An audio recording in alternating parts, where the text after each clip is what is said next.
Bismillahirrahmanirrahim. Assalamualaikum warahmatullahi wabarakatuh. Kita jumpa lagi dalam video pembelajaran. Kali ini saya akan menyampaikan tentang kepemimpinan kinerja di pelatihan kepemimpinan administrator. Ini bagian dari agenda 2. Saya Faisal Adriansah, Widya Iswara ahli utama di Puslatbang LAN RI, Puslatbangkan LAN RI yang berkedudukan di Banda Aceh. Baik, ini adalah grand design pelatihan kepemimpinan. Jadi mulai kepemimpinan PKP, pelatihan kepemimpinan pengawas, kemudian pelatihan kepemimpinan administrator, ya. Kemudian di atasnya ada pelatihan kepemimpinan nasional tingkat 2 dan pelatihan kepemimpinan nasional tingkat 1. Di dalam grand design ini sudah terbagi komponen manajerial dan leadership. Nah, khusus PKA ini, pelatihan kepemimpinan administrator, itu manajerialnya 60% dan yang leadershipnya adalah 40%. Di bagian dasar itu adalah pelatihan dasar CPNS, ya, sebelum pelatihan kepemimpinan.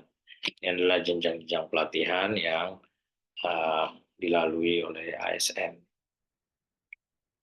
Nah, kepemimpinan transformasional ini salah satu model kepemimpinan. Ya. Jadi di dalam modul itu dijelaskan bahwa pelatihan kepemimpinan administrator ini kompetensi yang dikembangkan ya adalah kompetensi kepemimpinan kinerja. Kompetensi kepemimpinan kinerja. Sebelum lanjut, saya ingin mengutip ucapan Profesor Dr. Agus Dwianto, almarhum. Beliau ini dulu pernah menjadi kepala LAN RI yang melakukan reformasi atau perubahan mendasar dalam hal pelatihan kepemimpinan di lembaga Nusa Negara. Beliau menyebutkan bahwa pemimpin itu tidak bisa dibentuk dengan memperkuat kemampuan kognitif saja, mendengar ceramah, kuliah, gitu ya. Nah, kemudian pemimpin bisa dibentuk secara lebih efektif kalau melalui praktek kepemimpinan experiential learning. Karena itu kita melihat bahwa perubahan metode, ya, kurikulum, pelatihan kepemimpinan itu sudah tidak seperti dulu yang sifatnya klasikal, penuh. Sekarang sudah on-off, melibatkan mentor, melibatkan rekan kerja, kemudian ada hubungan dengan kedinasannya, tugas dan fungsinya. Pemimpin perubahan dibentuk melalui praktek menggagas, ya, merencanakan, mengelola, dan memastikan perubahan menghasilkan manfaat seperti yang direncanakan. Di dalam pelatihan kepemimpinan administrator ini ada 4 agenda, ya. Agenda 1 adalah kepemimpinan Pancasila dan nasionalisme. Kemudian agenda 2 kepemimpinan kinerja, agenda 3 adalah manajemen kinerja, dan agenda 4 aktualisasi kepemimpinan. Di agenda 1 ini kepemimpinan Pancasila dan nasionalisme ini menjiwai yang menjadi motor penggerak, ya, daripada proses pembelajaran pada agenda-agenda selanjutnya. Nah, di agenda 2 ini sendiri, kepemimpinan kinerja itu ada beberapa mata pelatihan yang akan diberikan ke peserta, itu kepemimpinan transformasional, kemudian ada manajemen beban sektor publik, jejaring kerja, dan komunikasi efektif. Di video kali ini kita hanya membahas tentang kepemimpinan transformasional. Jadi kalau kita melihat di dalam modul itu ada kepemimpinan transformasional, yaitu kita bisa mempelajari konsep dasar kepemimpinan transformasional, kemudian ada konsep dasar coaching, mentoring, ya, penerapan kepemimpinan transformasional menuju organisasi berkinerja tinggi.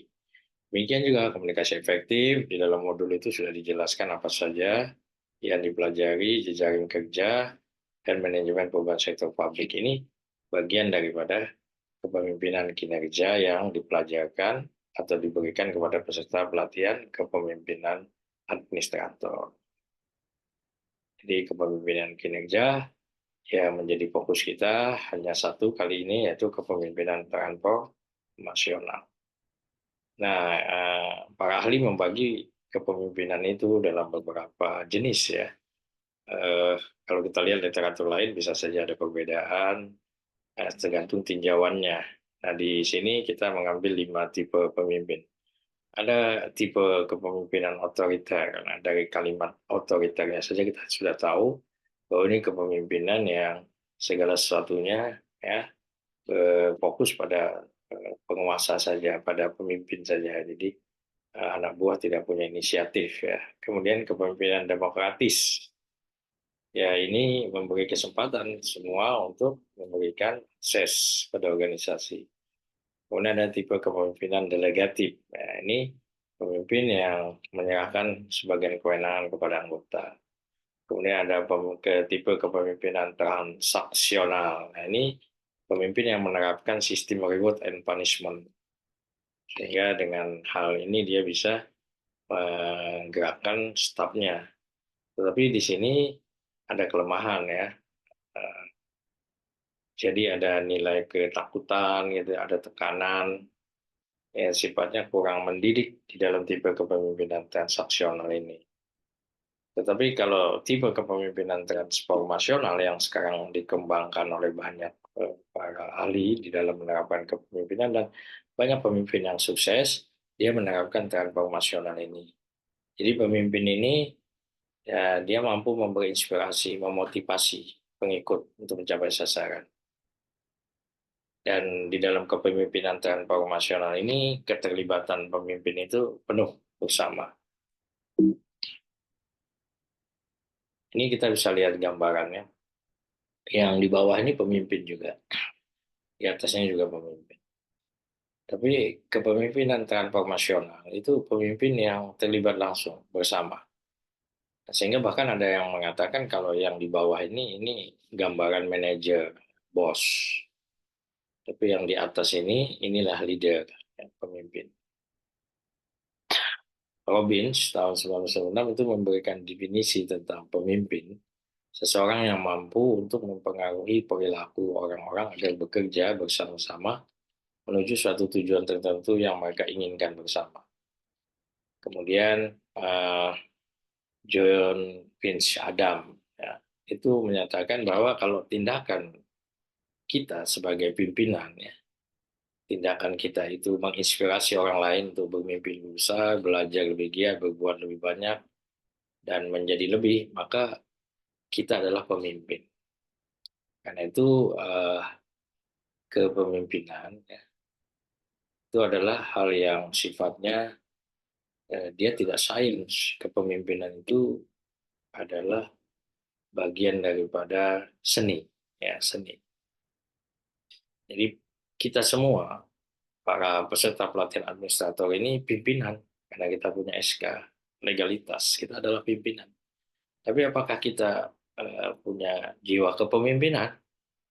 Nah, disitulah jiwa kepemimpinan itu menjadi seni untuk kita mengembangkan supaya orang mau mengikuti apa yang kita ucapkan, mempercayai kita. Di sini yang dimaksud dengan kepemimpinan.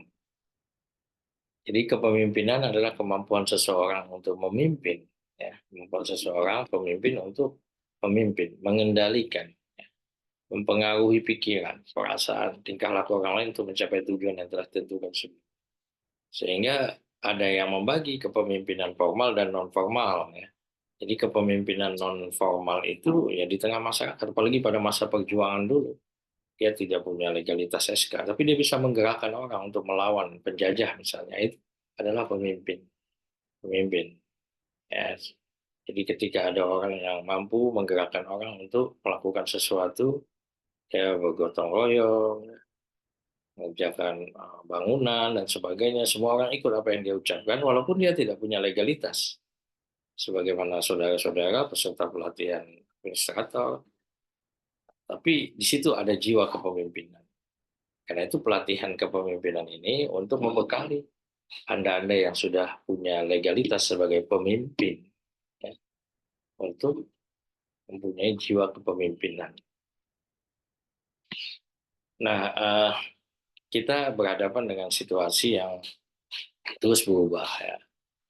Ini sudah bukan zamannya lagi, kita berada di the silent generation, ini kakek nenek kita yang sebagian masih ada ya, tapi sudah sangat sedikit usia 75 ke atas, kemudian baby boomers ya, ini pada pensiun ya, orang yang pada pensiun.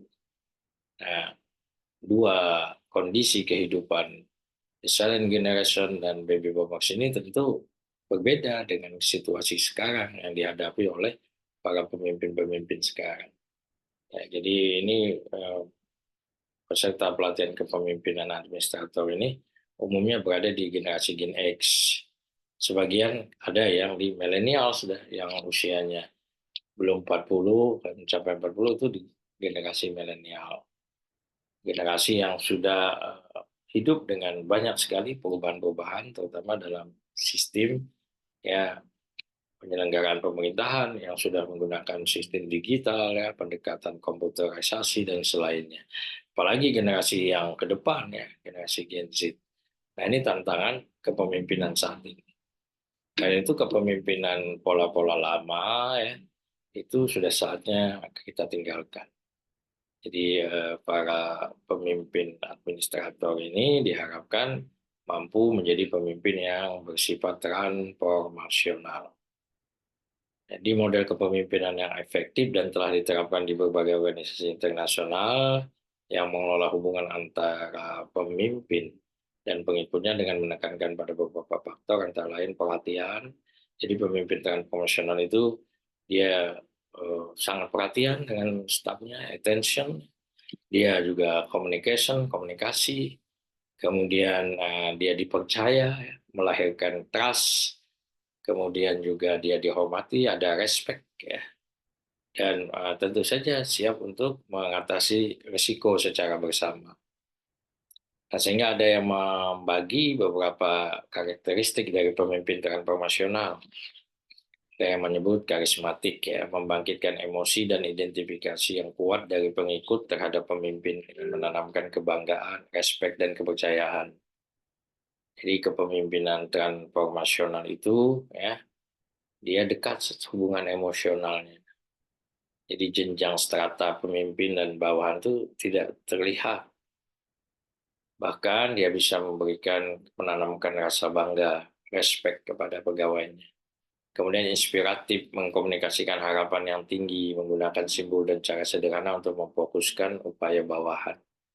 Jadi pemimpin transformasional itu selalu mengkomunikasikan, memberikan harapan ya, tidak mengecilkan karya peran daripada stafnya.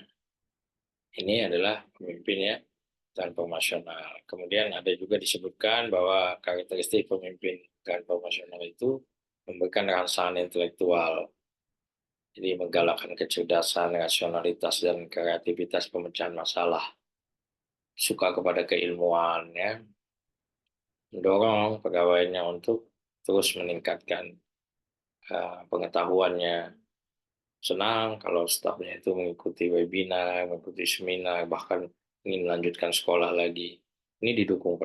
Kemudian pemimpin transformasional itu ada pertimbangan individual, memberikan perhatian pribadi, memperlakukan karyawan secara individual, melatih dan menasihati sehingga pengikut tumbuh sebagai pribadi, menanyakan apa kabar keluarganya, anaknya, ya, terlibat empati terhadap persoalan yang dihadapi oleh pegawainya secara individual. Ini adalah ciri dari pemimpin transformasional.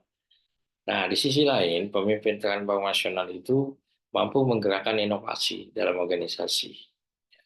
Sebuah keniscayaan sekarang ini bahwa inovasi itu menjadi penting.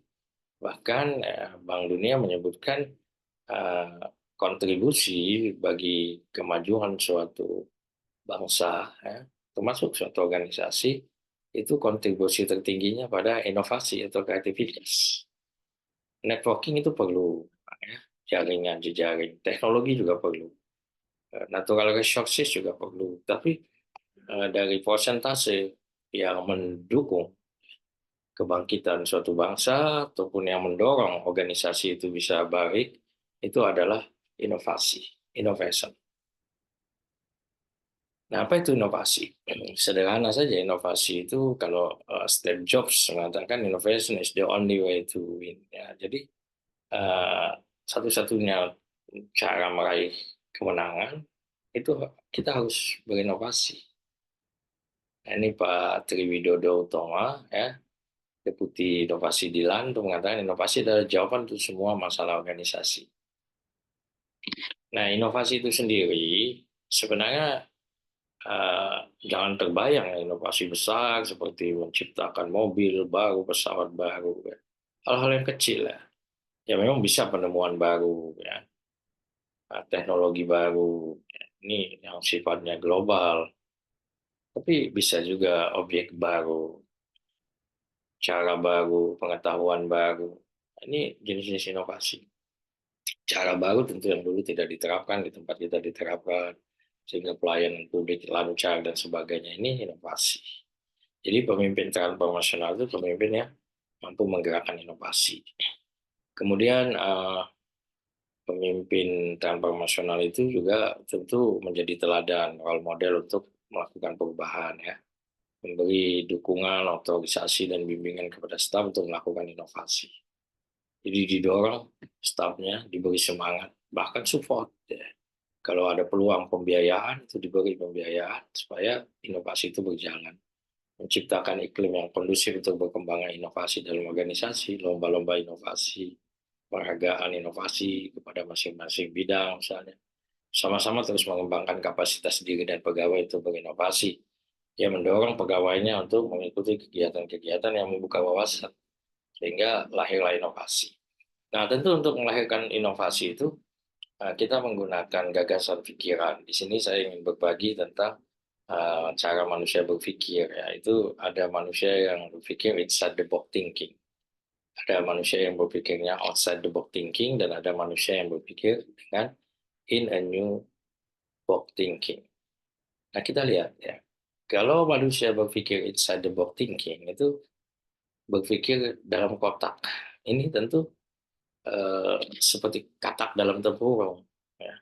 Terbatas gagasan dan wawasannya. Jadi kalau ada katak di dalam sumur, dia tahu hanya sekitar sumur itu. Tapi ketika katak itu naik di atas timba, lalu dia melompat keluar, dia terkejut. Ternyata dunia tidak seperti yang dia lihat.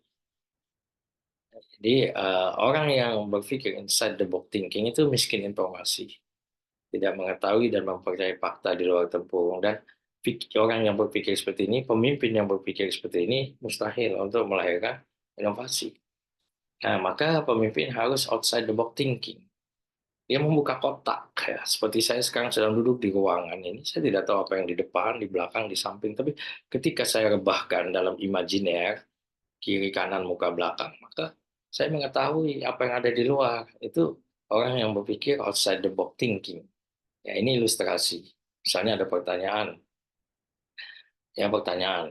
cari, ya, temukan 3 benda di dalam kotak ini, 3 benda yang sama. Nah, ini tidak ada, hanya bulat-bulat, hanya 2. Silang ini kali hanya 2. Kita tidak akan temukan horizontal, diagonal, vertikal. Maka orang yang inside the box thinking, dia mengatakan nggak ada. Tetapi bagi orang yang berpikir outside the box thinking, ya, berpikir dengan membuka kotak, nah inilah yang namanya inovasi. Dia mengatakan ada. Dia buat di luar. Kenapa dia buat di luar? Inilah terobosan inovasi. Silangan ini bisa dia buat di atas sini.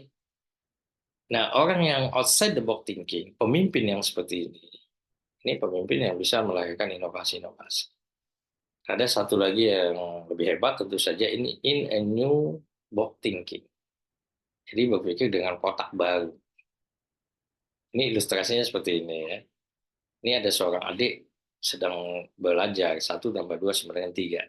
Dia tanya sama kakaknya, Kak, betul nggak 1 tambah 2 sama dengan 3? Kakaknya menjawab, kalau adik tidak ada cita-cita merubah dunia ini, itu betul. Jadi dia mendorong adiknya itu untuk, ya, meragukan dulu 1 tambah 2 sama dengan 3 ini. Meragukan inilah yang bisa melahirkan inovasi.